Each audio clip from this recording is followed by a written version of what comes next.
Hey guys, how's it going? Hope you're doing well. My name is Crown, and today I'm going to read you some very interesting stories that I hope that you're gonna love. And now, without further ado, let's go!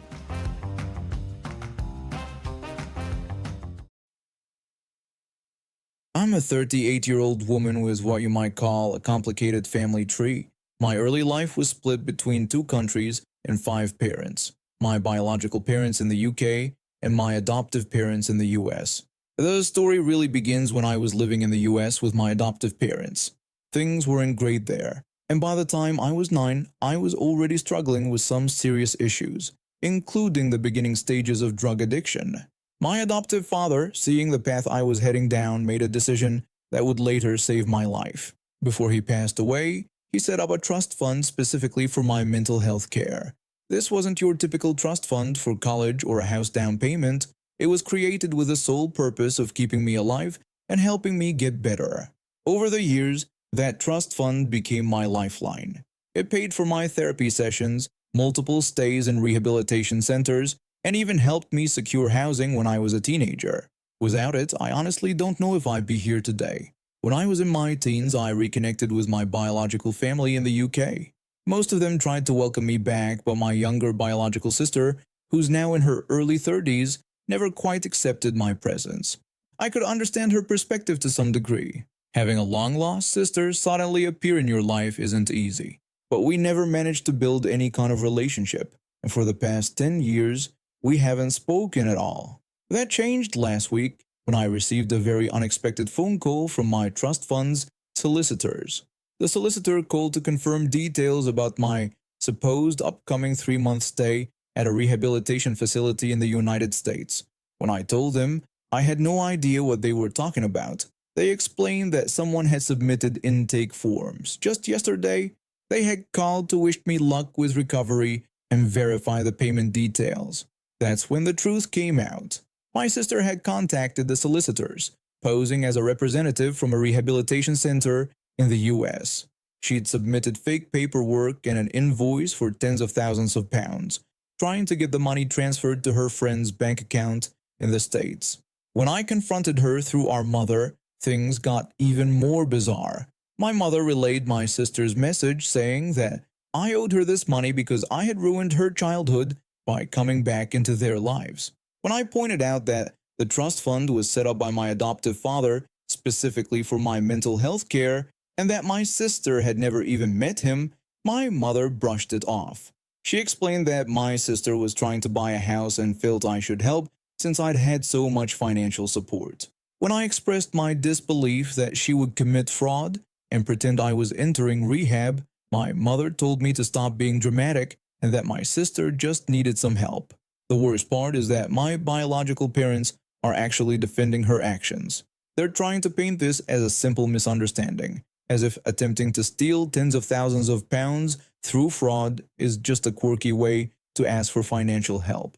I was initially hesitant to involve the authorities because I knew it would cause family drama, but after discussing it with my therapist, paid for by the very trust fund my sister tried to steal from, I realized I couldn't let this slide. This wasn't just about the money. It was about her deliberately trying to exploit something that was set up to help me overcome serious trauma and addiction. I reported the fraud attempt to both the UK and US authorities, providing all the documentation from the solicitors. I also had my trust fund administrators set up additional security measures to prevent any future attempts. My sister is now facing potential criminal charges in both countries for attempted fraud and identity theft. The family is in uproar, of course. My biological parents are furious with me for betraying family. But I've spent too many years working on my mental health to let them manipulate me into thinking I'm the one in the wrong. My therapist helped me see that their reaction only proves they never truly accepted or understood my struggles. The solicitors are now pursuing legal action against my sister independently, as her actions constitute a serious attempt at trust fund fraud. She is frantically trying to explain to her employer why she is being investigated by international law enforcement. Turns out trying to steal from your estranged sister's mental health trust fund isn't the clever get-rich-quick scheme she thought it would be. I was part of the volleyball team and maintained good grades, but I wasn't particularly popular or stood out in any way. That all changed during one fateful day in October. That morning started normally enough. I was running a bit late because I had to help my little brother find his science project. He'd somehow managed to misplace it even though it was due that day. He'd spent hours building a model of the solar system. Somehow it had ended up behind the washing machine of all places. By the time I got to school, the hallways were already packed with students rushing to their first period. I was speed walking up the stairs to the second floor, trying to get to chemistry class. When someone accidentally bumped into me from behind, I lost my balance and tumbled down about 15 steps. The pain was immediate and excruciating. I knew something was seriously wrong with my ankle the moment I tried to move it. The sound it made when I landed was something I'll never forget. A sickening crack that made several nearby students wince. A bunch of students gathered around me. One of them ran to get the school nurse. A few others tried to make space around me so I could breathe. Someone else offered me their jacket to put under my head. I was lying there fighting back tears when our most notorious teacher walked by. Everyone called her Karen behind her back. She'd earned that nickname through years of making students' lives miserable. She was infamous for forcing sick kids to participate in physical education.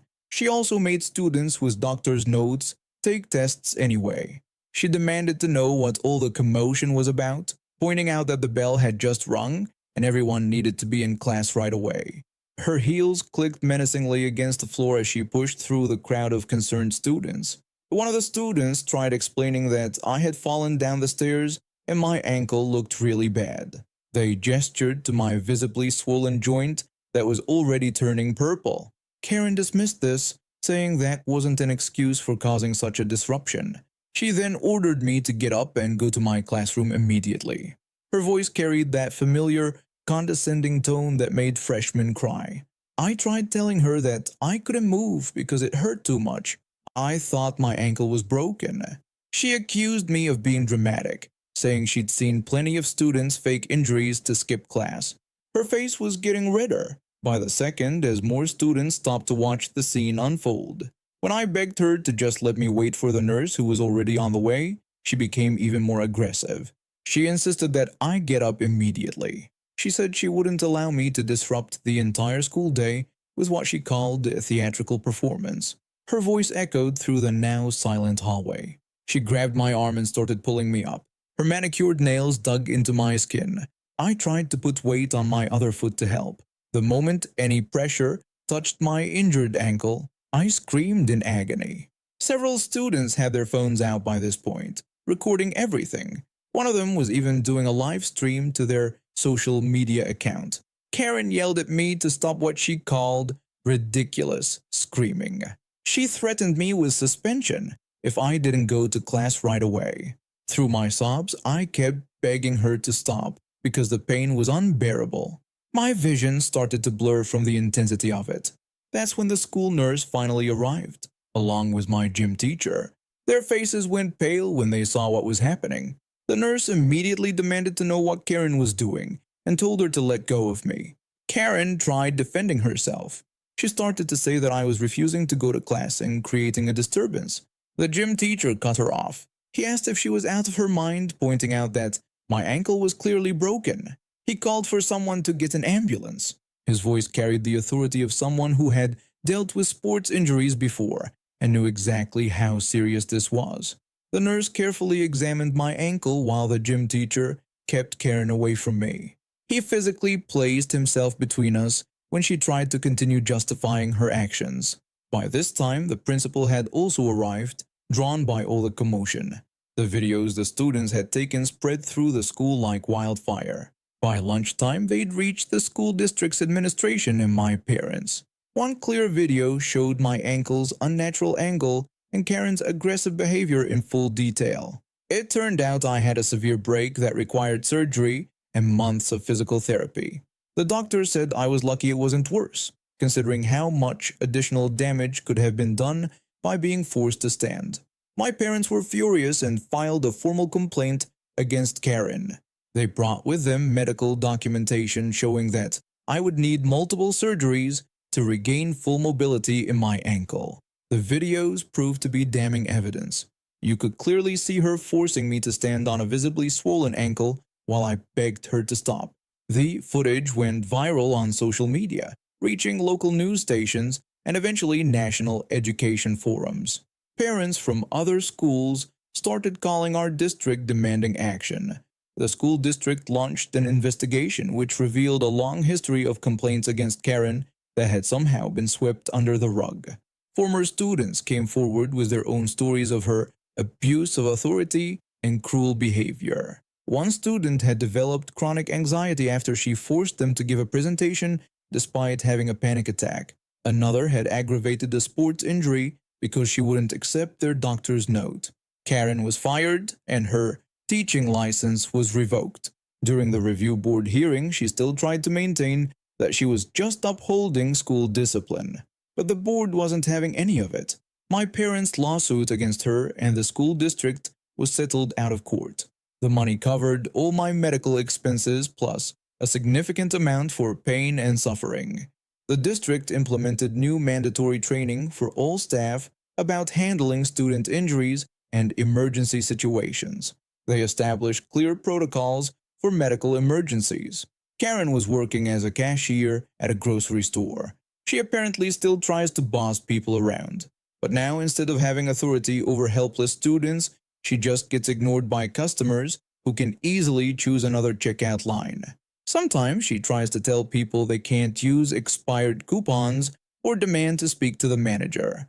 But it doesn't have quite the same impact when she's wearing a name tag and standing behind a register instead of wielding a great book like a weapon. I was 8 months pregnant with my first child, working as a project manager at a tech company downtown. My husband and I had been trying for almost 2 years, and after 2 miscarriages, this pregnancy was finally going smoothly. Well, as smoothly as growing a human being inside you can go. The company I worked for was incredibly supportive, letting me work flexible hours and take breaks whenever I needed them. My office was located in this really nice area downtown surrounded by shops and restaurants. It was actually one of the reasons I loved working there. Being able to take short walks during the day helped with my swollen ankles and back pain. That particular day, I was dealing with horrible heartburn. It felt like a dragon had taken up residence in my chest and was having a barbecue. My co-worker suggested trying some herbal tea, saying it helped her sister during her pregnancy. There was this cute little coffee shop just a block away from our office, so I decided to take a short walk and get some tea. The barista was super sweet and recommended their special pregnancy-safe herbal blend. I was really looking forward to getting back to my desk and enjoying it while finishing up some reports. The weather was perfect for a walk, not too hot, not too cold, and the sidewalks were busy with the usual lunch crowd. I was waiting at the stoplight, absent-mindedly rubbing my very obvious baby bump when this woman appeared next to me. She looked like she was in her 50s, wearing what I can only describe as a "let me speak to your manager" outfit, complete with a signature haircut. She had the nerve to lecture me about how pregnant women shouldn't have caffeine. She said it with this condescending tone that made my blood boil instantly. I had spent months researching everything about pregnancy, dealing with unsolicited advice from everyone from my mother-in-law to random strangers at the grocery store, and here was another person who thought they knew better than me about my own pregnancy. I responded with what I consider one of my proudest comebacks ever. I told her that if she thought this was bad, she would have hated seeing me shooting up cocaine the night before.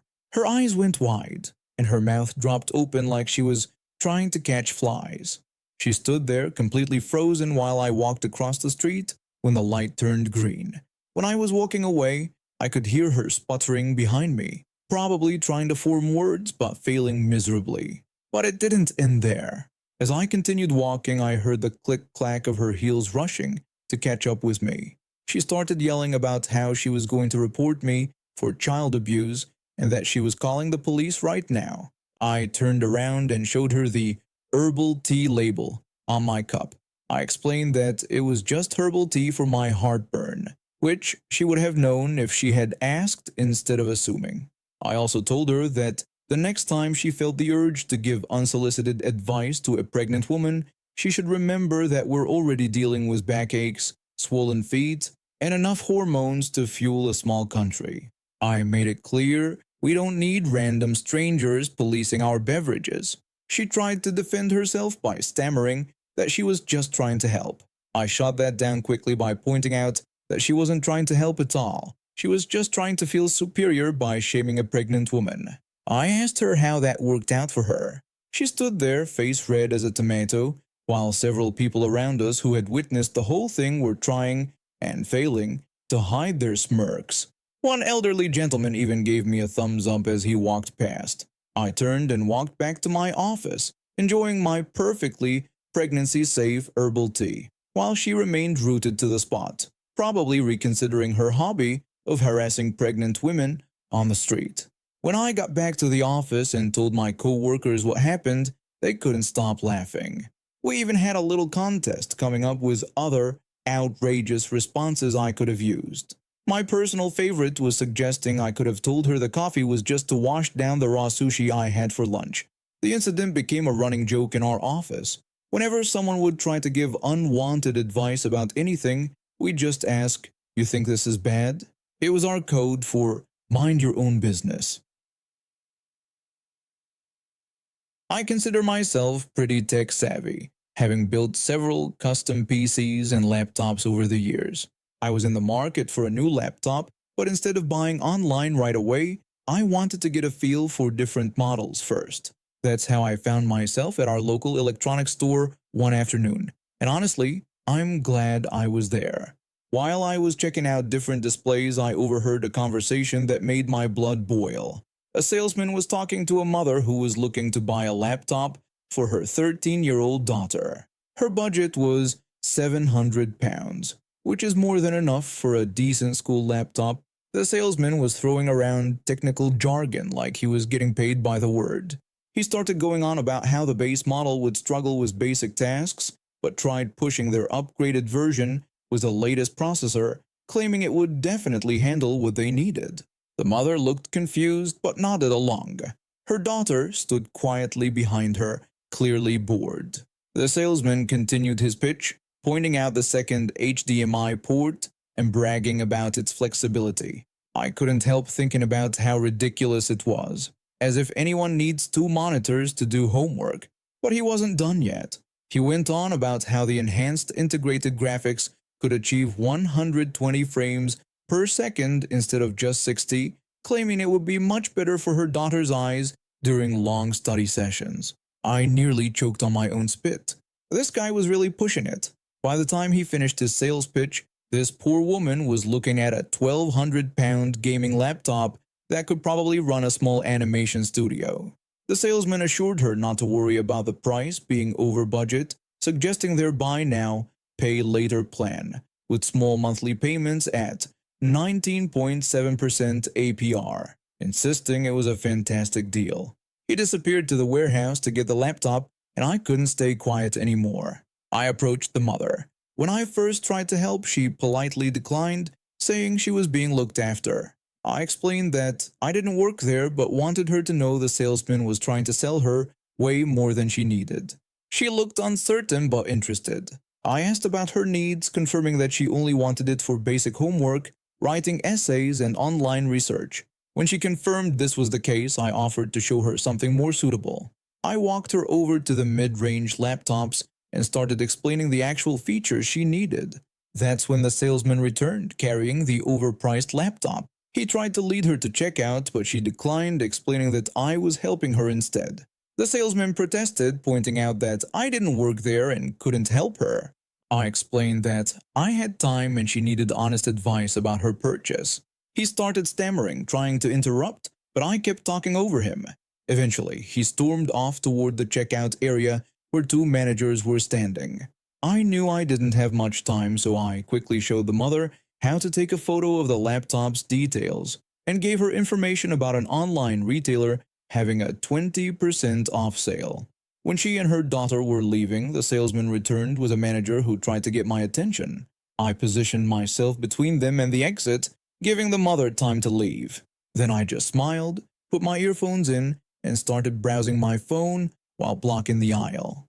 A week later, I was back in the store, still looking for my own laptop, and I overheard that same salesman getting chewed out by his manager. Apparently, they'd received several complaints about his aggressive upselling tactics, and the store had lost sales because customers were finding better deals online after researching the products he'd tried to push on them. I didn't say anything, just smiled to myself and continued browsing. And now we have reached the end of today's stories. Thank you for watching, and see you next time.